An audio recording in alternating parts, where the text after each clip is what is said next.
Assemble பண்ணி வச்சுருக்கோம். அது என்னன்னு நம்ம இப்போ பார்க்க போகிறோம். இது வந்து கார்டிகல் ஸ்க்ரூ, இது நான் லாக்கிங் ஸ்க்ரூ. நான் லாக்கிங்கில் இதில் த்ரெட் இருக்காது. ஸோ இந்த கார்டிகல் ஸ்க்ரூ வந்து 4.5 கார்டிகல் ஸ்க்ரூ. சரியா? அடுத்தது இது 6.5 cc கேனுலேட்டட் கேன்சலர் ஸ்க்ரூ. இதில் வந்து கேனுலேட்டட் இல்லை அது ஹோல் இருக்கும். அதுதான் வந்து இது டிஃப்ரெண்ட்டு. கைட் வயர் போட்டு தான் இந்த ஸ்க்ரூவை நம்ம ஃபிக்ஸ் பண்ண முடியும். ஸோ இதுதான் இது வந்து 16 த்ரெட்டு.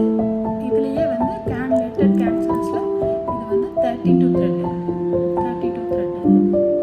இது ரெண்டு ஸ்க்ரூ நம்ம இதில் டிஃப்ரென்ஸ் வச்சுருக்கோம்.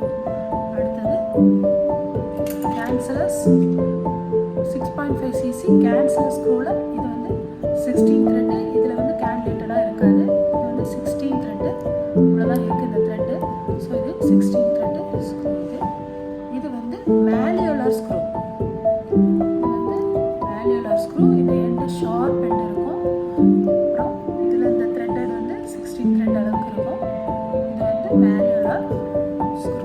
இது 4.5 சிஸ்டம் லார்ஜ் ஃப்ராக்மெண்டோட ஸ்க்ரூஸ். இது அப்படிங்கிறத இது வந்து ஆங்கிள் கைடு.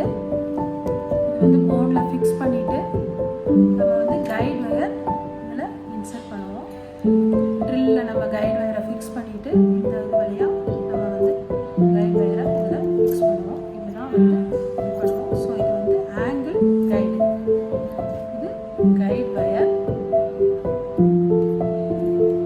இது கேனுலேட்டர் ட்ரில் பிட்டு. இது இதோட டெப்த் காஜ்.